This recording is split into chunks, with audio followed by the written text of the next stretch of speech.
So welcome to Doris inside.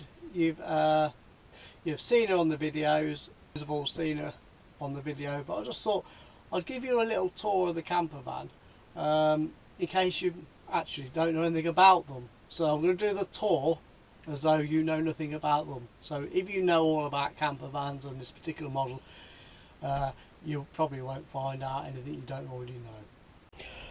So let's have a quick look at Doris from the outside. So fuel, diesel. So name, look. As we go around, see various things. That's fresh water. That's for the boiler extraction, the gas fumes. So hot water and heating. Electric hookup. The vents for the fridge. Was a bike rack, but we just use it as a washing line really now.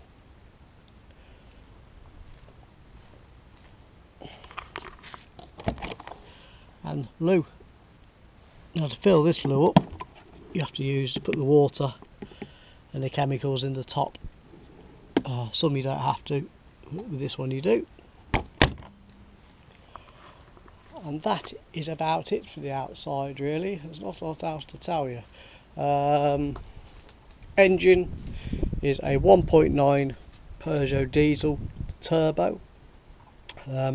Very reliable. I think Peugeot invented the diesel, so they know what they're doing. Yep, let's have a quick look. Obviously she's 23 years old, so it's not going to be in perfect condition. There's bits and bobs need doing, rust patches and whatnot. Had to change that. Apart from that, she's not bad. Right, let's show you inside. So let's start at the front. Let's start with the cab. So this is called a captain's chair, and it swivels around, so it kind of makes an armchair in the evening. And often not, I'll put my feet up here, so I'll show you how easy it is to do.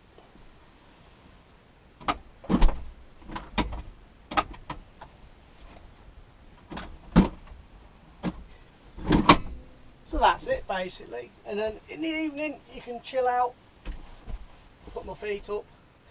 It's basically a lovely armchair, and there's a bench here where Wendy sits, and she can put her feet up on this as well. So we'll have a look at the little bench seat. Let's get rid of that. So that's the bench seat. So in the evening you get slats that come here, the tables basically, and all this folds down, and you have basically a 3/4 bed, and it's comfortable enough. The cab, very basic. She's done what, 76,000 miles now, but there's no air conditioning. Old style radio, looks even got a tape. We don't really use that. And this is a bit of an extra. This is Wendy's heated seat she likes. But yeah, it's very good. It's got all the lights, reading lights, as you can see, for the evening. Other lights, as you can see. These bulbs need changing occasionally, but it's very light, and when all these lights are on, in fact, you know, they're too light at night. So that's kind of the living area, if you like, where we sit and chill.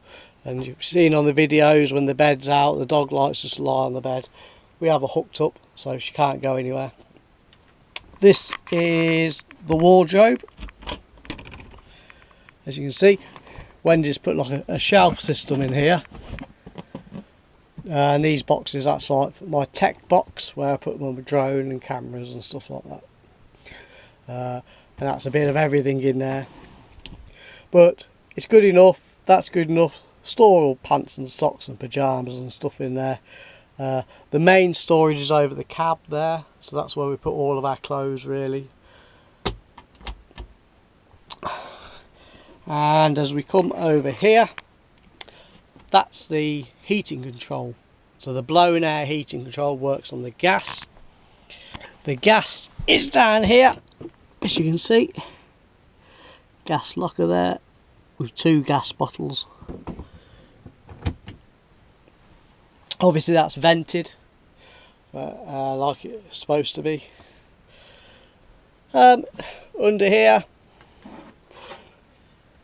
we have a 2-ring burner oven, perfect for what we need. And there's a grill under there. Lots of cupboard space. Some of the controls are under there as well, for the charger, for the leisure battery, for the heating. And that's another control charge that controls the heat of the water. But lots of little storage, bits and bobs. There's a sink, cutlery, kettle and stuff. 3-way fridge, so if you don't know what that is, when you're driving along it keeps it cool. When you're on hookup it works full power, and also if you're off grid, these are the gas controls. So it works very good. You have to really cool it down, so normally the night before we're due to go away we put everything in the fridge, put the hookup on to the house, and by the time you go the next day it's at the right temperature, and as you drive along it keeps that temperature, and it will keep cool around about 24 hours actually, even if you haven't got any power or gas going to it. So that's a little look up here. There's not a lot up here, plates and whatnot. I don't even know what's in this one. Wendy's always trying to tell me what their stuff is, but yeah, there's another little cupboard there, look, sauces and bits and bobs. So you can use it quite efficiently really. And the bathroom, I'll show you the bathroom.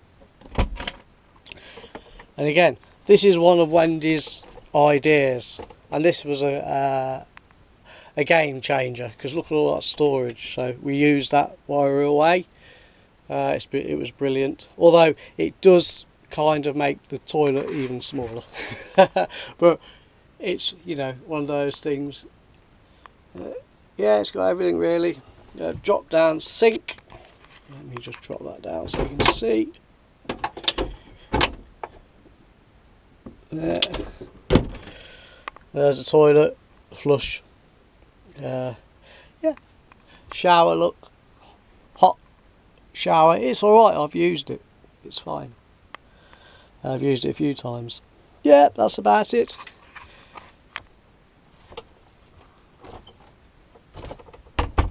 What else? What else?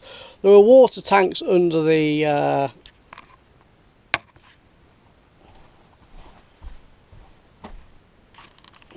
so under this seat here is your heating and your hot water tank. There's also some more storage there, look, boots and stuff. That's quite good storage. I think you've got all that under there, storage. You've got all here as storage as well. Now with that tank there, the heating, there is a little tab on it. You can't see it, but you pull that tab and it basically dumps all the water out of the system.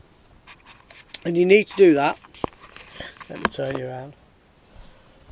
So you need to dump all the water out of the system winter time, because the tanks are under the van, so they'll freeze. Any water will freeze, and pipes and stuff will get perish, and that's how you get leaks. Obviously, if a pipe freezes, it can cause a leak.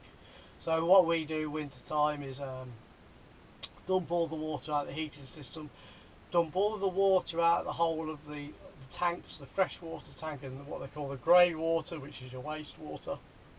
But also I run the taps in here, so I run the taps in the sink, I run the taps in the bathroom and the shower, and leave them open slightly as well, so there's no way any water can be in the system over winter, so we don't have any problems.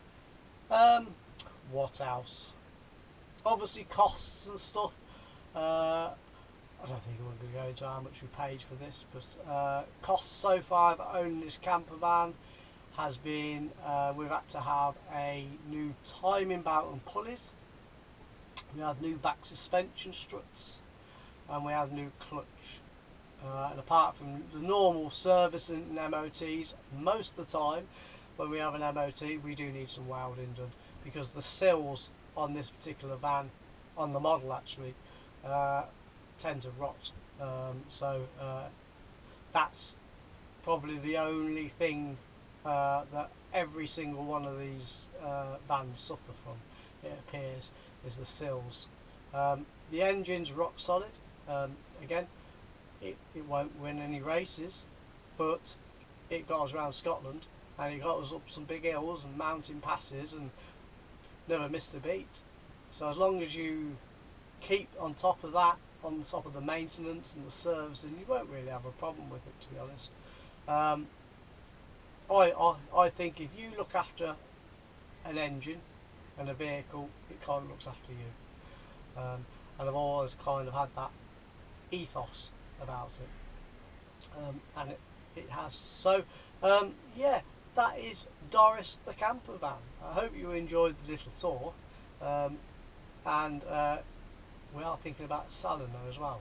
So if you're after a good little first time camper van, give us a shout, and we'll talk about how much money and how much we think she should go for. There's a couple of people already interested. We'll definitely have this van for another few weeks, maybe even a month before we get rid.